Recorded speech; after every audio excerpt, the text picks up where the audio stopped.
আসসালামু আলাইকুম। ধন্যবাদ সবাইকে। গুগল ম্যাপের আরও একটি এপিসোড নিয়ে এসেছি। আজকে আমরা যে বিষয়টি নিয়ে কথা বলবো সেটা হলো গুগল ম্যাপের স্যাটেলাইট ভিউ। আমরা এর আগে প্রথম পর্বেই বলেছিলাম যে এই যে ডান দিকে উপরে চারিকোণে একটি আইকন দেখা যাচ্ছে, এখান থেকে আমাদেরকে ভিউ ম্যাপের ফরম্যাটগুলো আমাদেরকে সিলেক্ট করে নিতে হবে। আমরা কোনটা দেখতে চাই, ডিফল্ট দেখতে চাই নাকি স্যাটেলাইট দেখতে চাই অথবা টেরিটরি দেখতে চাই। তো আমরা প্রথমে এখান থেকে স্যাটেলাইট ভিউটি আমরা সিলেক্ট করে নেব। দেখেন স্যাটেলাইট ভিউ ক্লিক করার সাথে সাথেই যে অংশ ম্যাপ দেখাচ্ছে পুরো অংশ কোথাও সবুজ, কোথাও সাদা, কোথাও নীল, একেবারে বাস্তব যে চিত্রগুলো সেগুলো কিন্তু আমাদের সামনে চোখে উঠতেছে। আমরা প্রথমে যদি এখানে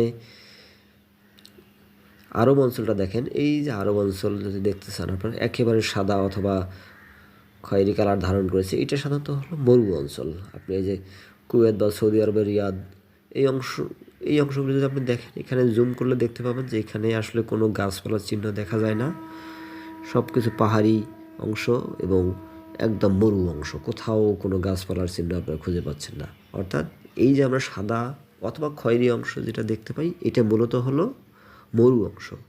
এই যে আরেকটু এখানে জুম করে দেখতে পারবেন Egypt, Libya, Algeria, Niger, Mauritania, Mali, Sudan, এই যে লেখাগুলো, এই দেশগুলোর নামগুলো লেখা, এগুলো কিন্তু সাদা অংশের উপর লেখা। এখন আপনি বলতে পারেন যে তাহলে এতগুলো দেশের নাম পুরোটা একটা সাদা অংশের উপর লেখা কেন? হ্যাঁ ভাই, এটা হলো সাহারা মরুভূমি। আপনারা অনেকে হয়তো জানেন যে সাহারা পৃথিবীর সর্ববৃহৎ মরুভূমি। এই সাহারা মরুভূমিগুলো সাহারা মরুভূমিটি এই সমস্ত দেশগুলো নিয়ে বিস্তৃত। এই জন্য এই দেশগুলোর নাম এই মরুভূমির উপরে।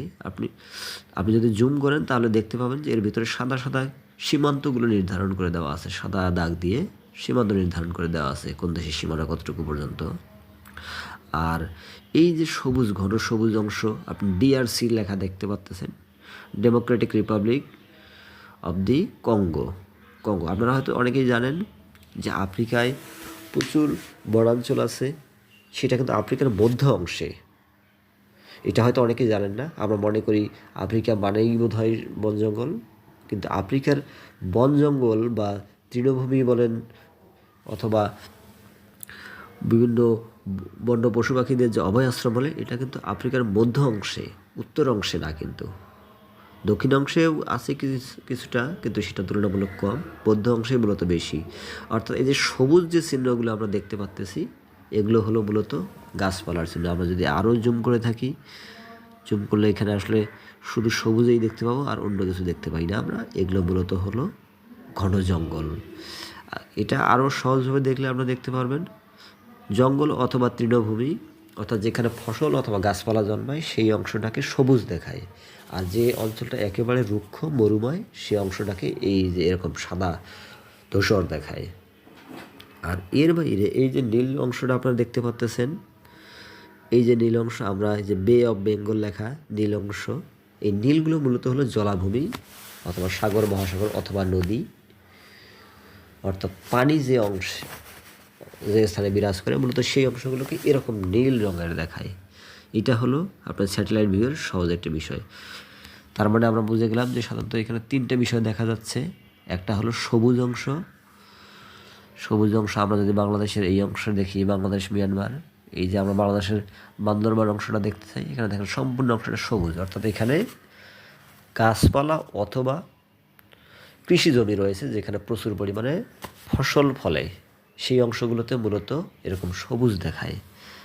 আর নীল যে অংশগুলো দেখায় সেগুলো হলো জলাভূমি, আর সাদা অথবা ধূসর যে অংশগুলো দেখায় এই অংশগুলো হলো মূলত মরুময় রুক্ষ ভূমি।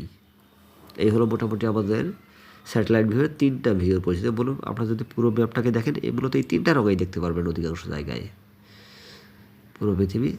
দুঃখিত, আরেকটা বিষয় আছে, সেটা হলো এই যে সাদা একটা অংশ দেখা যাচ্ছে, ফুল একেবারে পুরো সাদা, ধবধবে সাদা। আপনি এখানে লেখা দেখতে পারেন গ্রিনল্যান্ড। এটা খুব অল্প জায়গায় বিস্তৃত। এগুলো মূলত হলো বরফে ঢাকা অঞ্চলগুলো, একেবারে ধবধবে সাদা রঙের, দুধের মতো সাদা যে রঙটা, এটা হলো বরফে ঢাকা অঞ্চল। এটা আপনারা অনেকে জানেন, গ্রিনল্যান্ড পৃথিবীর সর্ববৃহৎ দ্বীপ এবং সেখানে অধিকাংশ স্থানেই বরফে ঢাকা। আর গ্রিনল্যান্ড এর পাশাপাশি আরেকটা জায়গায় আপনারা এটা দেখতে পাবেন, সেটা হলো অ্যান্টার্কটিকা মহাদেশে। এই যেটা হলো আমাদের অ্যান্টার্কটিকা মহাদেশ, আমরা অনেকেই জানি যে একেবারে দক্ষিণ দিকে অ্যান্টার্কটিকা মহাদেশ। অ্যান্টার্কটিকা মহাদেশটাকেও এরকম আমরা ধবধবে সাদা দেখতে পাবো। এই 4টা রং চিনলেই মোটামুটি আমরা গুগল ম্যাপের কোথায় কোন অংশ কি বোঝাচ্ছে সেটা আমরা মোটামুটি বুঝতে পারবো। তো ধন্যবাদ সবাইকে আজকের পর্বে।